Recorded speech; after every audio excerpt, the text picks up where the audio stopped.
परमेश्वर आज आप सबको आशीष दे। जो लोग परमेश्वर का वचन सुन रहे हैं किसी भी प्रकार से और हमारे इलेक्ट्रॉनिक संसाधनों से, यूट्यूब और फेसबुक या कहीं और से, तो आप उसे सुने, अपने जीवन में देखें और तैयार हो जाएं कि परमेश्वर आपको बड़ी आशीष दे और दूसरों को भी प्रेरित करें। सब्सक्राइब और लाइक जरूर करें। आइए हम भजन यशायाह की किताब 42। हे मेरे दास को देखो जिसे मैं संभाले हूं, मेरे चुने हुए को जिससे मेरा जी प्रसन्न है। मैंने उस पर अपना आत्मा रखा है, वो अन्य जातियों के लिए न्याय प्रकट करेगा। वो चिल्लाएगा, ना ऊंचे शब्द से बोलेगा, ना सड़क में उसकी बाणी सुनाएगा। कुचले हुए नरकट को वो ना तोड़ेगा, ना टिमटिमाती बत्ती को बुझाएगा। वो सच्चाई से न्याय चुकाएगा। वो ना थकेगा, ना हियाव छोड़ेगा, जब तक वह न्याय को पृथ्वी पर स्थिर ना करे और दीपों के बीच लोगों को उनकी व्यवस्था को बात जोड़ेंगे। ईश्वर जो आकाश का सृजने और तानने वाला है, जो ऊपर सहित पृथ्वी को फैलाने वाला और उस पर के लोगों पर को सांस और उस पर के चलने वालों को आत्मा देने वाला यहोवा है, वो यूं कहता है, मुझ यहोवा ने तुझको धर्म से बुला लिया है। मैं तेरा हाथ थाम कर तेरी रक्षा करूंगा। मैं तेरे हाथ थाम कर तेरी रक्षा करूं। मैं तुझे प्रजा के लिए वाचा और जातियों के लिए प्रकाश ठहराऊंगा कि तू अंधों की आंखें खोले, बंदियों को बंदी गृह से निकाले और जो अंधियारे में बैठे हैं उनको कोठरियों से निकाले। मैं यहोवा हूं, मेरा नाम यही है। अपनी महिमा में दूसरों को ना दूंगा और जो स्तुति मेरे योग्य है वो खुद ही मूर्तों को ना दूंगा। आइए मिलकर देखो, पहली बातें तो हो चुकी है, अब मैं नई बातें बताता हूं। उसके होने से पहले मैं तुमको सुनाता हूं। प्रभु अपने वचन पर आशीष दे। कौन उस घड़ी और उस दिन को जानता है? आज हमारा इन दिनों में जब मैं परमेश्वर के दुखी आदमियों के बारे में काफी गंभीरता से और तमाम वर्तमान में हो रही घटनाओं को लेकर के अध्ययन कर रहा था, और तब परमेश्वर के वचन में आज मैं ध्यान भजन संहिता 90 से और 10 पद में वहां लिखा है। बड़े अच्छे से परमेश्वर का दास इस बात को लोगों को बताता है। यहां लिखा है, हमारी आयु के वर्ष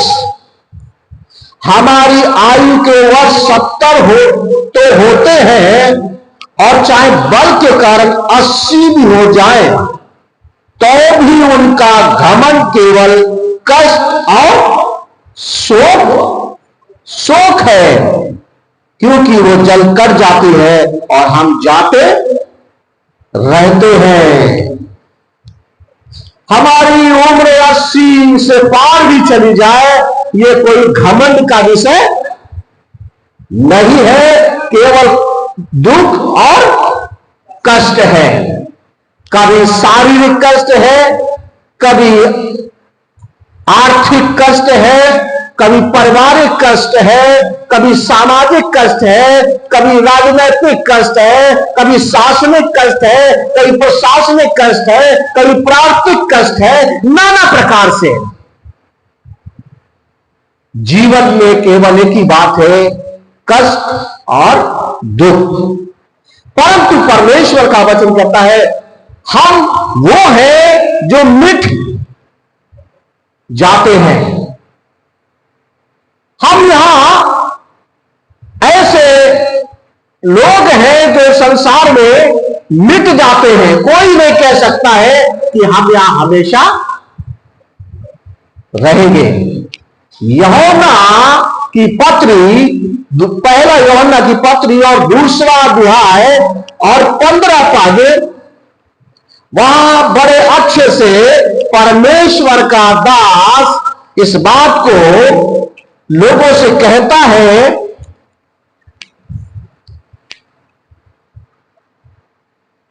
इस प्रकार से कहता है, क्योंकि ये परमेश्वर की इच्छा यह है कि तुम भले काम करने में सिद्ध निर्बुद्धि लोग की अज्ञानता के बातों को क्या करो, बंद करो। अज्ञानता की बातों को क्या करो, बंद करो और अपने आप को क्या करो, स्वतंत्र जानो। पर इस स्वतंत्रता को बुराई के लिए क्या करो, आड़ ना बनाओ, परंतु अपने आप को परमेश्वर के दास समझकर क्या करो, चलो। परमेश्वर का वचन अगर हम और भी वहां लिखा है, मैं शायद दूसरी जगह पढ़ गया, यूहन्ना की पत्री और वहां पर पहला यूहन्ना दूसरा और उसका 14, 15 और 16 पद, तुम न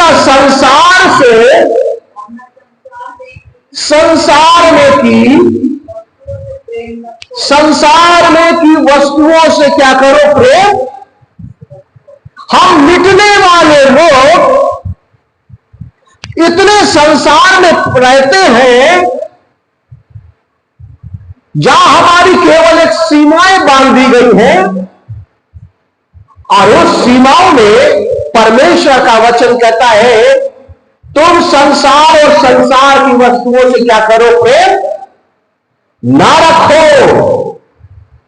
क्योंकि ये वस्तुएं हमारे साथ हम कितनी भी मेहनत करें, सब कुछ खरीदे, इंतजाम करें, कितनी महंगी हो, कितनी अच्छी हो, कहीं से भी मंगाई गई हो, कितना नाम उनमें हो, कितनी बहुमूल्य हो, कोई मायने नहीं रखता, क्योंकि हमारे साथ नहीं जाने वाली। और आगे पढ़े, यदि कोई संसार से प्रेम रखता है उसमें परमेश्वर पिता का प्रेम नहीं रह सकता। क्योंकि आज तमाम लोग हैं,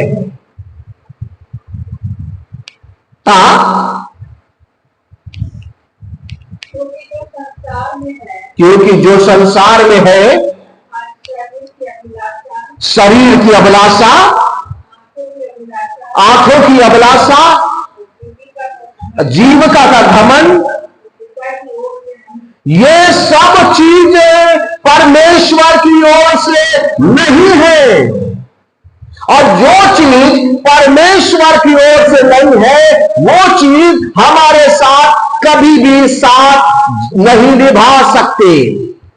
इन चीजों की एक समय सीमा है, 7 साल 10 साल। तमाम वैज्ञानिक जब किसी चीज को बनाते हैं और उसकी एक्सपेरिमेंट देते हैं, 1 ईयर गारंटी, और अब गारंटी से केवल 1 ईयर वारंटी, और कुछ में तो कुछ भी नहीं। सर हिला देते, मैं कोई गारंटी और वारंटी नहीं लेता। हाँ, आप अगर भरोसा करते हैं तो आप जाइए और इस्तेमाल कीजिए। हमारा जीवन का भी यही हाल है। परमेश्वर का वचन बताता है, जीविका का घमंड, आंखों की अभिलाषा, और क्या कहता है, ये सब पिता की ओर से नहीं है। ये अभिलाषाएं केवल जीवन में हमें कुछ नहीं कर सकती है। और क्या पढ़ा देता है, ये सब संसार की ओर से है। हाँ,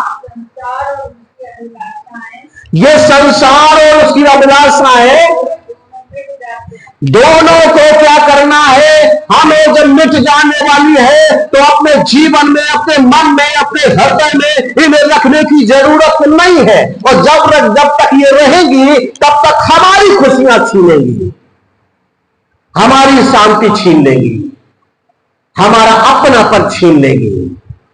परमेश्वर का वचन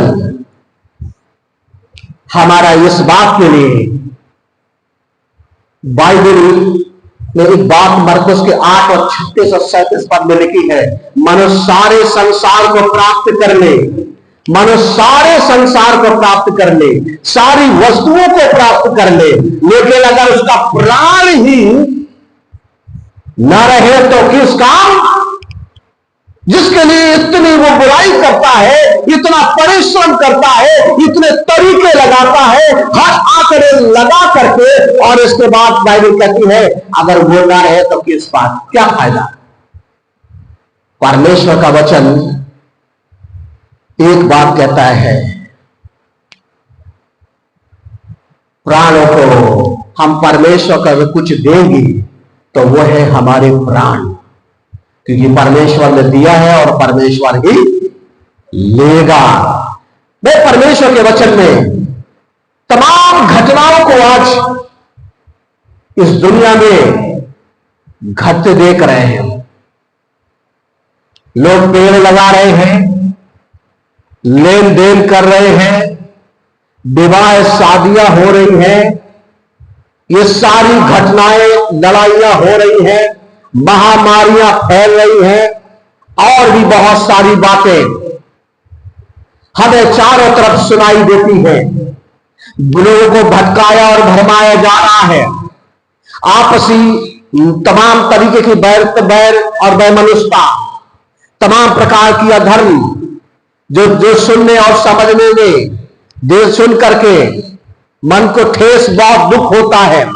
ऐसी ऐसी घटनाएं, वो सब कुछ, आपसी प्रेम, अधर्म इतना बढ़ रहा है, लोगों के अंदर प्रेम ठंडा हो रहा है। ये सब बातें इसलिए क्योंकि परमेश्वर का वचन कहता है जाति पर जाति और राज्य पर राज्य एक दूसरे के विरुद्ध खड़े हैं। लेकिन परमेश्वर का वचन कहता है ये सब बातें, परमेश्वर का वचन कहता है बताकर नहीं आएंगे। यीशु मसीह, कोई नहीं जानता, वो मत्ती का सुसमाचार 25वें अध्याय 13 पद में लिखा है, उस दिन और उस घड़ी को कोई नहीं जानता है कि वो प्रभु कब आएगा। परंतु उत्पत्ति 18वें अध्याय के पहले पद में हमें मिलता है परमेश्वर का दास अब्राहम बाज वृक्ष के सामने बैठा हुआ था नीचे, और वो सामने की तरफ देख रहा था, और वो देखते देखते हुए, देखने का मतलब था कि परमेश्वर की ओर देख रहा था। और तब परमेश्वर के दूत उसके पास आए, और तब वो आए और वो दौड़ कर उन्होंने क्या किया, अपने दूतों को पर्वत में घर में ठहराया और उनको वहां लाया, उनकी पौनाई की और उनके साथ वार्तालाप की, और तमाम बातों को चर्चा करने के बाद, और इसके बाद उन्होंने आपस में धन्यवाद के साथ आशीष मांगी और भोजन किया। आज ये पौनाई का काम कोई भी नहीं करता, बहुत कम लोग हैं, परंतु परमेश्वर के दास, और जब अब्राहम से बातचीत कर रहे थे और तब परमेश्वर उन बातों को बताने लगा कि मैं क्या करने जा रहा हूं, वो इतनी जल्दी नहीं बता दिया। जब वो चल दिए, वक्त खाया पिया और ठहरे और तमाम बातें हुई, लेकिन जब परमेश्वर के दूतों के साथ चल रहा था तब उसने कहा, क्या मैं परमेश्वर के दास से इन बातों को छिपाऊं? परमेश्वर अपने लोगों को नहीं छिपाने वाला। वो लोग जानते हैं जो परमेश्वर के चुने हुए हैं, जिन्हें परमेश्वर अपने हाथों से संभाले हुए हैं। ये घटनाएं जो घट रही हैं, प्राकृतिक आपदाएं घट रही हैं अभी हाल में, क्योंकि हम इतना जानते हैं, परमेश्वर का वचन कहता है मत्ती का सुसमाचार क्या करेंगे 24 अध्याय, और वहां पर लिखा है परमेश्वर के वचन में कि जब वो दिन आएंगे जो लूत के समान 37 और 38 पाठ में क्या करेंगे, लूत के समय के समान हो जाएंगे। लोग क्या करेंगे? उत्पत्ति 5 अध्याय में कहता है परमेश्वर का वचन, उस समय लोगों के मन में जो कुछ पैदा होता था, वो मन में विचार वो बुरा ही होता था, और हर बुराई और बुराई और बुराई, और परमेश्वर बुराइयों को देख देख करके बहुत दुखी हुआ, बहुत विचलित हुआ, वो सहता रहा। परमेश्वर का वचन कहता है वो बहुत धीरजवंत है, वो करुणामय है, लेकिन वो भी विचलित हो चला और कहने लगा, अब मेरे मन में ये बात आ गई है, मैं क्या करूंगा, सबको बेटा नाश कर दूंगा। हम बुराइयों से परमेश्वर को दुखी कर सकते हैं, लेकिन खुश नहीं कर सकते। लेकिन परमेश्वर का वचन कहता है हम क्या करें?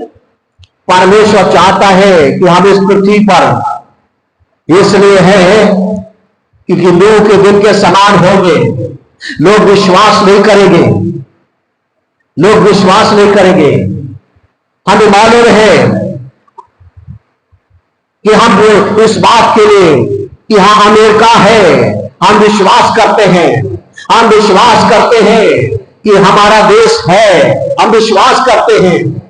लेकिन हम ये भी विश्वास करते हैं कि लोग चांद पर गए, ये भी विश्वास करते हैं। हम ये भी विश्वास करते हैं कि लोग मंदिर पर गए, हाँ ये भी विश्वास करते हैं। क्योंकि हम ये भी विश्वास करते हैं कि डिज्नीलैंड है, ये भी विश्वास करते हैं। परंतु हम इस बात को विश्वास नहीं करते कि हमारा परमेश्वर है, हमारा परमेश्वर है और वो आने वाला है। वो किसी को बताकर नहीं आएगा, केवल उन्हीं लोगों को पता होगा जो उसकी ओर देख रहे होंगे। परमेश्वर का वचन अभी हाल में ही घटी घटनाएं उत्तरकाशी में, ये इसलिए नहीं घटी, ये बहुत दुखद है, बहुत ही पीड़ादायक है, लेकिन घटनाएं घटी। कितने लोग के सपने थे, कितनी योजनाएं थी, कितने रिश्ते थे, क्या क्या उन्होंने सोचा था और क्या कर रहे थे, क्या क्या कर चुके थे, कितने सुंदर भवन बनाए थे, कितनी अच्छी वस्तुएं खरीदी थी और जिनका आनंद ले रहे थे। लेकिन उन्हें नहीं मालूम था कि पल भर में ऐसा होगा और एकदम से बाढ़ आएगी और बादल फट जाएगा और बाढ़ आएगी और सब कुछ बहाकर और नाश कर देगी और हमें इतना मौका भी नहीं देगी कि हम संभलने पाए। परमेश्वर ठीक बाइबल कहती है जब प्रभु आएगा तो संभलने का मौका भी नहीं मिलेगा। बहुत सी ऐसी घटनाएं घटेंगी, बहुत सी ऐसी परिस्थितियां होंगी जो हमें हमारे विवेक की सब शक्ति को छीन लेगी। हम प्राकृतिक आपदाओं को देखें या तमाम तरीके की समस्याओं को देखें, किस किस की परिस्थितियों का सामना करें, हर कदम बड़ा कठिनाई से भरा होगा।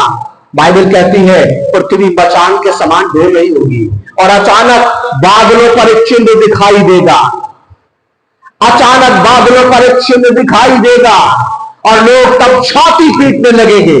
शायद जो कभी भी जिन्हें काटा कर जरा सा उंगली तक किसी ने नहीं छुआई, वो स्वयं अपने छाती को क्या करेंगे? पीटेंगे, कल्पेंगे, चिल्लाएंगे, रोएंगे, इसलिए कि हमने क्यों नहीं परमेश्वर पर भरोसा भरोसा किया। परंतु जब परमेश्वर का वचन है बताता है, और तब वो कहने लगेंगे, हाय दयनीय वस्तुएं, हमने ये चीजें खरीदी और सोचा था ये हमें सुरक्षित करेगी, ये हमें खुशी देगी, ये हमें संभालेगी, ये हमारी अगुवाई करेगी, परंतु वो सब चीजें क्या होगी?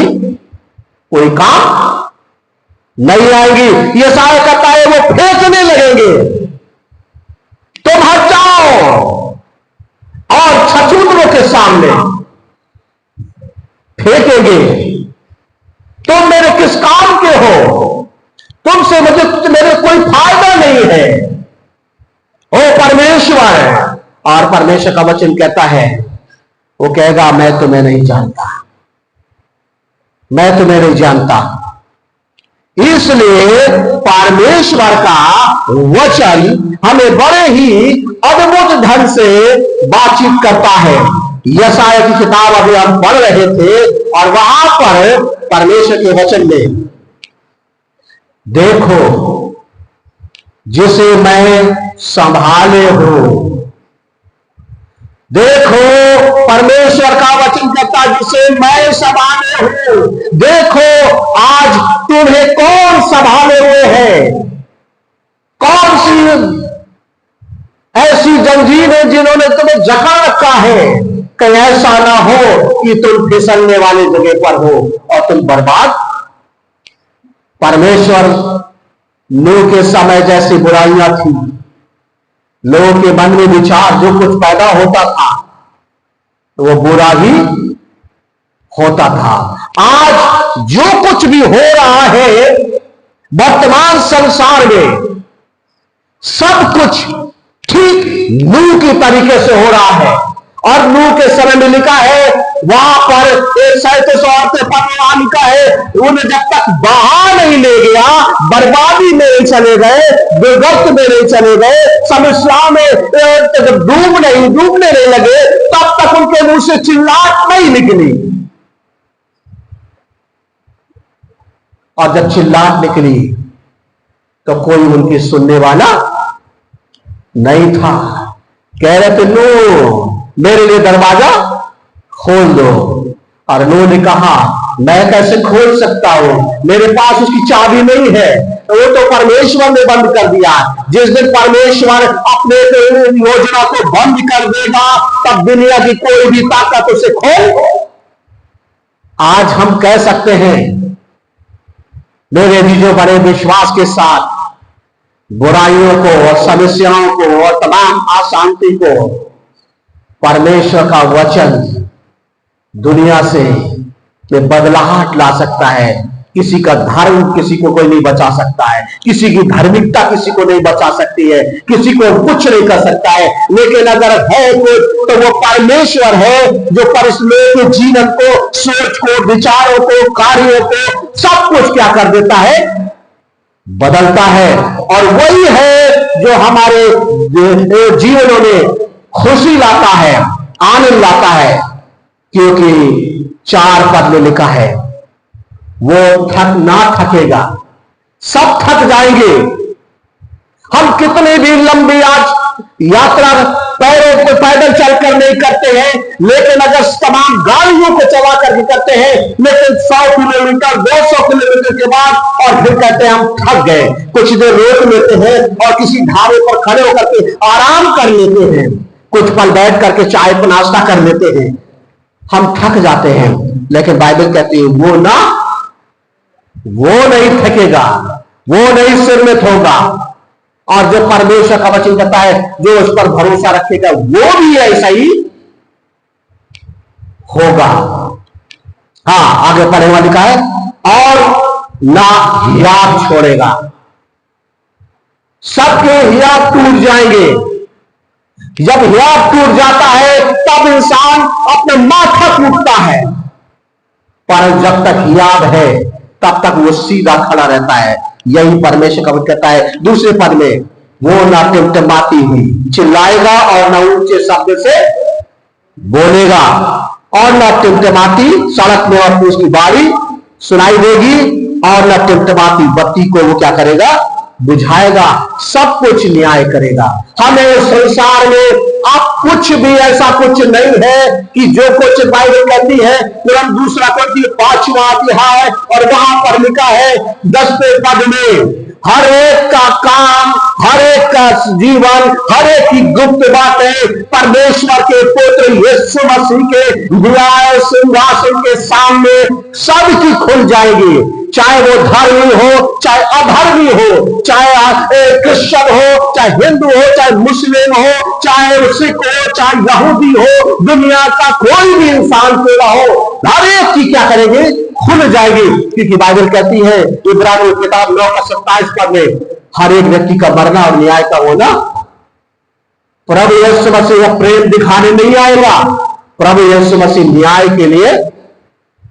ये जब घटनाएं घट रही होगी, आकाश में सूरज अपना प्रकाश बंद कर देगा, चांद काल लाल पड़ जाएगा और तारे अपनी शक्ति को खो देंगे और गिरने लगेंगे और हम तब विचलित हो जाएंगे, परेशान हो जाए और आने वाली आग विपत्ति को लेकर के हमारे जी घबरा जाएंगे। बाइबल कहती है तब क्या करेंगे?